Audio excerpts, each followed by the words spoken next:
The grand finals of the Critical Ops World Championships is upon us, with Evil Vision and Rain being the two teams to face off for the title of World Champion. This will be an exciting best of 7 between the best Europe has to offer versus the best South America has to offer.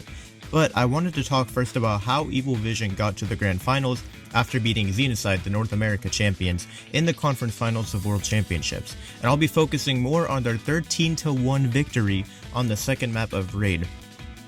But before we talk about how they dominated Xenocide on map number 2, let's backtrack real quick to map number 1. Now the first map was Canals, and Xenocide put up an incredible fight before ultimately losing 13-9. Now Canals was played on South America servers, so it makes sense that Xenocide would lose this map because their players were lagging with 150 ping. The way these matches between cross-region teams usually work is that there will be an odd number of maps played back and forth between each team's server, and whoever has the most amount of rounds won throughout all of them will get to pick their own server for the final map if it does go to the full distance. So for example, if it was a best of 3 and Evil Vision won 13-12 on map 1 and then Xenocide won 13-8 on map 2, then Xenocide would play on their own server for map 3 since they were able to pick up more rounds overall than Evil Vision.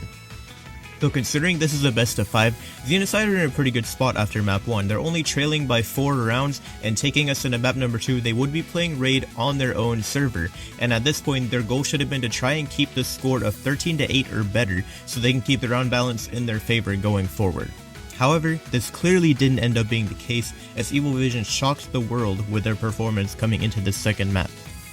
So first, let's start off with the pistol round. Evil Vision starts on the breach side and manages to get the bomb planted on the B site, and then Xenocide comes in with a 5v5 retake, and after a lot of gunfights take place on the site, they're able to bring it down to a 2v1 with Henrico being the final player in Heaven. Now someone managed to smoke Heaven before they died, so it comes down to just defending the bomb, but somehow Henrico's able to jump out of the smoke and kill the diffuser, and the other player holding Heaven also whips his shots, and Henrico gets a second kill as well. Now the second kill didn't really matter since there was no time, but it's still very impressive that he pulled it off. Xenocide went for an eco round following this defeat, and even though they only had pistols, they were able to drop a lot of weapons off of Evil Vision. At the end they were able to make it a 1v1 before the bomb went off. On the third round, this is when Evil Vision really started to pop off. They chose to go for a full A execute, and all their players just had their utility ready to execute for the push. In fact, if you pay attention, 4 of the players just used their flashes immediately as they were pushing in to try and take the site by storm. They overall just had a really good A execute, and they were able to take the third round from Xenocide. Henrico finished off the round with an incredible ace. I mean, look at this final kill here. When it was down to a 2 versus 3, he was able to find the first player here, 2 players actually to smoke, and then he just jumps around and does like a 180 kill on that last guy. It was a pretty cool kill. But either way, Evil Vision took it 3-0 heading forward after this point.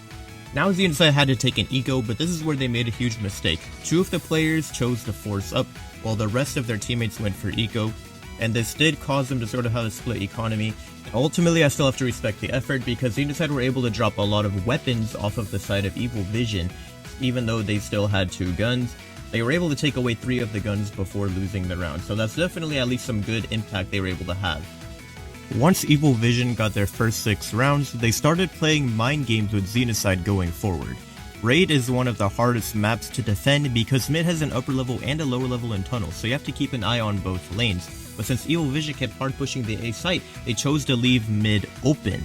And instead of just playing 3 players on A this round, 2 Evil Vision's players were sent up in the tunnels, and the round just fell apart so quickly once they shot 2 Xenocide players in the back.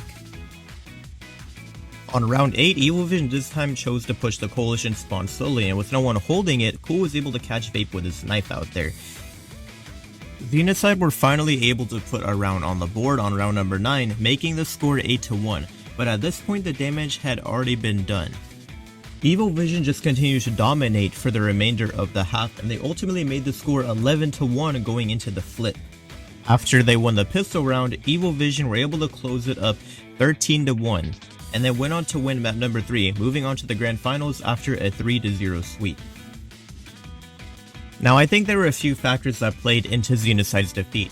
First, Evil Vision never ran out of money. This is easily due to the fact that Evil Vision were able to plant the bomb every single round on the breach side. That's right, they got 12 bomb plants, and they were able to keep on buying because they kept on planting the bomb and getting that plant money. Your team gets like $1,000 or something every time you plant the bomb, so it just builds up when you get all of those bomb plants because they didn't have to take an eco at all. Even though Xenocide had a lot of close rounds, and they were able to drop a lot of guns from Evil Vision even on the rounds they lost, they were still able to keep on buying because they were building up that plant money. I would say Evil Vision's confidence also played a huge factor into the defeat of Xenocide, because even though they had high ping, they were just playing so aggressively, pushing fast, and this is something that North America isn't typically used to. Typically when watching Circuit in the past, I can always tell that North America probably lacks the most when it comes to strats and utility and full executes, because they usually spend 80% of their rounds just playing super slow on the breach side, and there's nothing wrong with doing that sometimes, but it becomes a problem when you do it basically every single round. Now, Evil Vision's fast-paced gameplay is probably something that Xenocide wasn't prepared to defend against on Raid. Overall, there were some incredible games that took place during the World Championships, and now we will be seeing Evil Vision play against Rain on December 10th and 11th. For the grand final. So I really hope you all be tuning in alongside me for this best of 7, because it will be the biggest tournament matchup since the 2018 Mobile Masters LAN tournament. So go ahead and leave a comment right now on which team you think will be crowned the World Champion of Critical Ops. Thank you so much for watching, and I'll see you all in the next video.